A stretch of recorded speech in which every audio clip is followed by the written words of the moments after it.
Bom dia, Pai do Senhor. Hoje é dia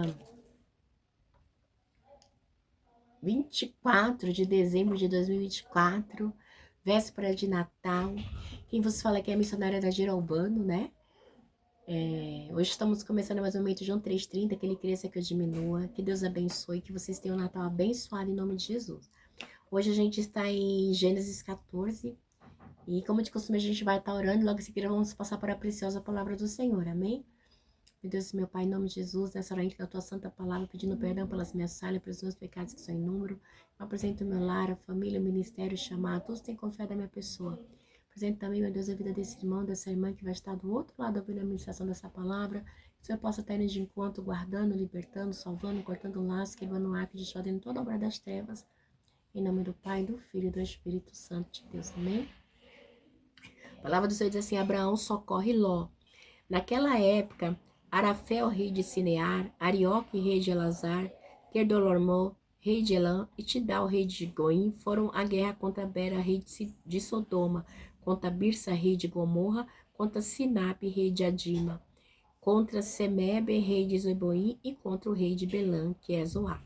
Todos esses últimos juntaram suas tropas no vale de Sidom, onde fica o mar salgado, e 12 anos estiveram sujeitos a Quedorlaomer, mas no 13º ano se rebelaram. Meu Deus, meu Pai, em nome de Jesus, essa é a sua santa palavra que o Senhor dete nesse dia. Senhor, nessa hora eu te peço que eu diminua, que o Senhor cresça, que eu não fale aquilo que eu quero, somente aquilo que o Senhor vai falar aos nossos corações, em nome do Pai, do Filho e do Espírito Santo de Deus. E nesse momento, João 3,30, o Senhor continua crescendo e eu diminuindo até sumir. Amém. Amém. Aí diz assim, né, que naquela época, a Rafael, rei de Senear, Arioque, rei de Elazar, Quedorlaomer, rei de Elã, Tidal, rei de Goim, foram à guerra contra Bera, rei de Sodoma, contra Birsa, rei de Gomorra, e contra Sinabe, rei de Adima, contra Semé, rei de Zeboim, e contra o rei de Bela, que é Zoar. E todos esses últimos juntaram suas tropas no vale de Sidom, onde fica o mar salgado. E 12 anos estiveram sujeitos a Quedorlaomer, mas no 13º ano se rebelaram. No 14º ano, Quedorlaomer e os reis que tinham se alinhado, que tinham se aliado, derrotaram os Reafins em Asterote e Carnaim, e os Uzins em Ram, e os Emim em Savé, Quitaimim, e os Oreus, desde os montes de Si até Elpará, próximo ao deserto. Depois voltaram e foram para Mispat, Quecades, e conquistaram todo o território dos amalequitas, dos amorreus que viviam em Hazotamar.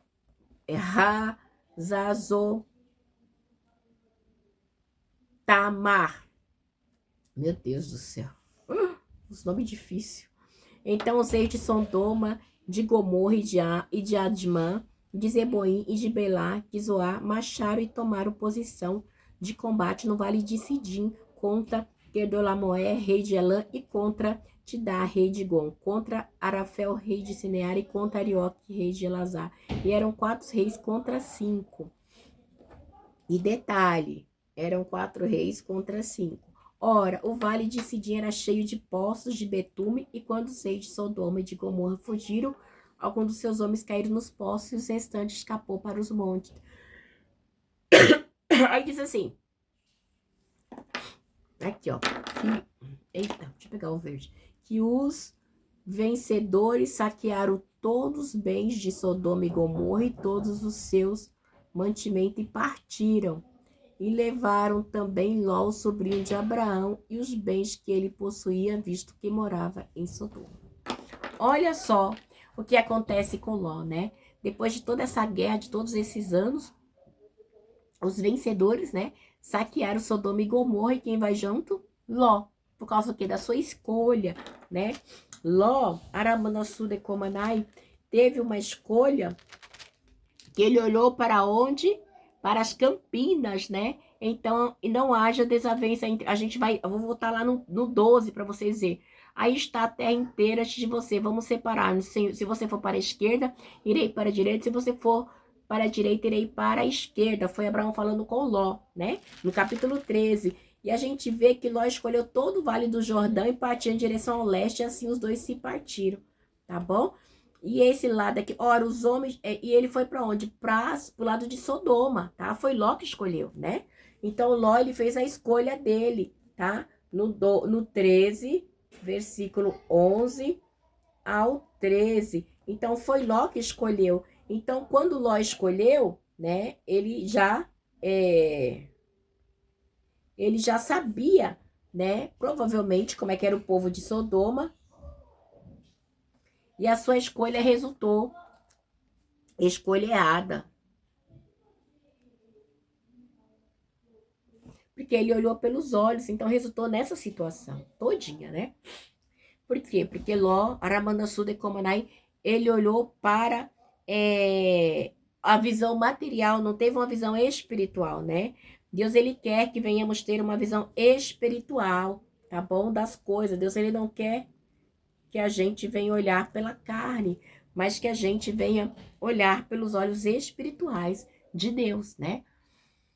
Então, o que Ló escolheu, mais tarde ele trouxe uma consequência terrível, né? Ele vai o quê? Ser sequestrado junto com os homens. Ele vai ser levado ali, né? Junto com o pessoal de Sodoma e Gomorra e todos os bens que ele tinha conseguido por causa do seu tio Ló. Abraão, quer dizer, né? E Ló vai preso. E aí diz assim no 13. Então, assim, essa guerra, o que acontece também, igreja? Acaba sendo, assim, uma guerra onde... Ai, gente, como eu posso dizer? Onde ela traz consequências trágicas, tá? Por quê? Porque ela durou anos e anos e... Desculpa. E ela traz o quê? Consequências, por quê? Porque o povo de Sodoma, onde Ló havia habitado, era todo mundo ímpio, tá? Era pessoas ímpias. Ló poderia ser justo? Ló estava sendo o quê? Um justo no meio dos ímpios. Ló, por ser justo, ele teve uma escolha errada. Entendeu? Então, agora ele estava correndo risco e, além de tudo, estava no meio de um povo que tinha práticas erradas, um povo libertino, que não tinha princípios morais. Povo sem princípios morais, né? Então, escolha errada. A escolha errada de Ló trouxe... Nossa, gente, a gente vê depois, até depois, mais pra frente, até depois que a sua esposa vira estátua de sol, até depois que as suas filhas embebedam e têm relações com Ló, tudo isso foi por causa de uma escolha errada. Totalmente, né? E aí nasce os dois povos ali de Ló. Ai, gente, deixa eu ver aqui, deixa eu já pular aqui, que eu já falei. Nasce do incesto de Ló, nasce os Moabitas, né? Os Moabitas e de Moabe, e a mais nova teve o filho, deu o nome de Benjamim. E os Amonitas, tá? Por causa dessa escolha errada de Ló. Então, é coisa terrível, né? É terrível, terrível, terrível, terrível. Isso que eu acabei de falar para vocês está no 19, 36. E do 37, 36, 37, 38. Do incesto das filhas de Ló. Então, uma consequência terrível, né? Uma escolha errada que acabou desencadeando uma situação terrível. E vamos lá. Mais alguém que tinha escapado veio e relatou tudo a Abraão, o hebreu, que vivia próximo dos cavalos de Manré, o amorreu. Manré e os seus irmãos Escol, Ané, eram aliados de Abraão. Então alguém escapou e foi avisar para Abraão que o seu sobrinho Ló tinha sido preso, tá bom? E aí diz assim, no 14. E quando ouviu que o seu parente foi levado prisioneiro, mandou convocar 318 homens treinados, nascidos em sua casa. Saiu em perseguição dos inimigos até Dan, atacou durante a noite em grupo e assim os derrotou, perseguindo até Robé, do norte de Damasco. Então, Abraão vai atrás e derrota os inimigos, né? E recuperou o quê? Todos os seus bens. Aí diz que Ló, desculpa Ló não. Ele diz que Abraão recuperou todos os bens e trouxe de volta seu parente Ló com tudo que possuía, com as mulheres e o restante dos prisioneiros. Por quê? Porque Abraão tinha vida com Deus, né? Então Abraão foi, no nome de Jesus, que não era Abraão ainda, era Abrão, né? E venceu essa guerra, né? E a gente vê que é algo muito sério, igreja, né? Então ele tinha um povo que era criado dentro da sua casa. E ele vai e vence essa guerra e traz Ló de volta. Então a gente vê também, aí vem no 17, Melquisedeque abençoa Abraão. Voltando a Abraão da vitória sobre Quedelamoé e sobre os reis que a ele se havia aliado, o rei de Sodoma, foi ao seu encontro no vale de Save, isto é, o vale do rei. Então Melquisedeque, rei de Salém e sacerdote de Deus Altíssimo, trouxe pão e vinho e abençoou Abraão, dizendo: Bendito seja Abraão pelo Deus Altíssimo, Criador dos céus e da terra. E bendito seja o Deus Altíssimo que entregou os seus inimigos em suas mãos. Então a gente vê que há um reconhecimento aqui do rei, né, sobre Abraão. Então, Abraão lhe deu o dízimo de tudo, né?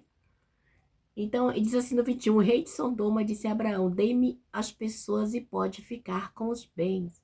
Mas Abraão respondeu ao rei de Sodoma, de mãos levantadas ao Senhor, o Deus Altíssimo, Criador dos céus e da terra, que não aceitarei nada de que lhe pertence, nem mesmo um cordão, uma correia da sandália, para que você jamais venha dizer que eu enriqueci Abraão. Então, Abraão sabia que a sua bênção vinha de Deus e não do homem, então ele não aceita as bênçãos, tá bom? Então, assim, embora Abraão lhe desse o dízimo de tudo, né? Ele estava mostrando ali uma gratidão. Mas as mãos levantadas a Deus representava que ele tinha um juramento com Deus e que é de Deus, que tudo que ele tinha vinha de Deus, né? Aramandaçu de Comanai, e que ele não ia dar a glória de Deus para o homem, entendeu? Então, porque a gente vê que no 18, então Melquisedeque, rei de Salém, e sacerdote de Deus Altíssimo, trouxe pão e vinho e abençoou Abraão, dizendo, ele abençoou Abraão, tá? Mas Abraão não aceita, né? Aqui na parte cadê, gente? O rei de Sodoma disse a Abraão, dê-me as pessoas e pode ficar com os bens. E Abraão não aceitou. Não vou dar nada. Sabe o que eu lembrei? Quando o povo saiu do Egito, assim, nem um casco vai ficar aqui para Faraó, nem um casco, né? O povo do Egito também, nem um casco vai ficar para Faraó, né? Nenhuma unha eu vou deixar aqui no Egito. Nada, não vou deixar nada. Foi Deus que me deu. Então tudo que Deus me deu vai sair junto comigo. Né? Então a gente tem que ter essa certeza que tudo que Deus dá. Então ele diz assim no 23. Então ele disse que não aceitaria nada, né? Que não aceitaria nada do que lhe pertence, nem mesmo um cordão, uma correia de sandália, para que você jamais venha dizer, eu enriqueci Abraão. Né? Porque Abraão sabia que a bênção dele vinha do Senhor, que a riqueza dele não era do homem, era de Deus. Né? Tem que ter certeza daquilo que Deus te dá, daquilo que Deus proclama na tua vida. Porque Deus, ele é verdadeiro. Né? E Deus, ele abençoa quem ele quer. E no 24 diz assim, nada aceitaria a não ser o que meus servos comerem e a porção pertencente a Ner, Escol e Marré, os quais me acompanharam, que eles recebam a sua porção. Então Abraão, ele não queria nada. Eu e você, igreja, também devemos esperar somente de Deus. Não é fácil, né? Não é fácil porque Abraão não quis ficar devendo favor para ninguém. A gente não pode dever favor para ninguém, a não ser aceitar as bênçãos de Deus, tá bom? Porque por ele ser um cananeu, posteriormente, né, poderia o quê? Vir sobre ele pedindo uma cobrança, reivindicar, não, você tá me devendo. Não, a gente não deve dever nada a ninguém, a gente deve dever somente a Deus, a gratidão, as bênçãos de Deus, né? Então Abrão, ele tinha essa certeza, a gente me perdoa que eu era que falar Abraão, eu era que falar Abrão, mas é Abrão ainda, o nome dele não havia mudado, né? Então a gente vê, né, que quando Abraão também lhe deu o dízimo de tudo, né, ele, essa parte aqui, vamos voltar no 17, voltando a Abraão da vitória sobre Quedorlaomer e sobre os reis que ele se havia aliado, o rei de Sodoma, foi ao seu encontro no vale de Savé, isto é, no vale do rei. Então Melquisedeque, rei de Salém, sacerdote de Deus Altíssimo, trouxe pão e vinho e abençoou Abraão, dizendo: bendito seja Abraão pelo Deus Altíssimo. Então ele já sabia que Abraão era bendito, era abençoado de Deus, tá bom? Criador do céu e da terra. Bendito seja o Deus Altíssimo, que entregou seus inimigos em suas mãos. E Abraão lhe deu dízimo de tudo, né? Então, assim, embora esse dízimo de tudo aqui, né, corresponde às bênçãos, né, de mostrar pelo reconhecimento que ele servia a Deus, né, mostrando ali que foi Deus que lhe abençoou, né? Nossa, desculpa, gente, eu tô com o nariz muito ruim. Então, aí Abraão, ele aproveita a ocasião para de oferecer o dízimo, o despojo, né, para o Deus Altíssimo. Então, assim, e era uma parte do rei também, né? Então, esse Melquisedeque mencionado, ele prefigura tipo Cristo, né? Tipologicamente. O sumo sacerdote que vai estar lá em Hebreus 4,14, tá bom? Segundo a ordem de Melquisedeque, não de Arão. Porque esse Melquisedeque, ele não tinha parente, não tinha nada. E Jesus também, né? Ele vem dos altos céus. Então, é por isso, tá bom? E as mãos levantadas para o alto, ele representa, não, é Deus, né? É um juramento que só Deus o abençoa. Então, igreja, a gente tem que ter certeza que é Deus, que tudo que eu tenho, você tem vindo das mãos de Deus, né? Seja grata a Deus por tudo. Que Deus possa abençoar você e sua família, né? Até aqui nos ajudou o Senhor, hoje é dia 24 de dezembro, véspera de Natal, né, de 2024. Mais um ano que o Senhor nos ajudou. E eu sei que até que o Senhor me ajudou e ajudou você também. Que Deus possa continuar te ajudando. Me desculpe que eu tô meio cansada, né, por causa da gripe. Mas que esse Natal venha ser um Natal repleto de paz, alegria, junto com você e toda a sua família.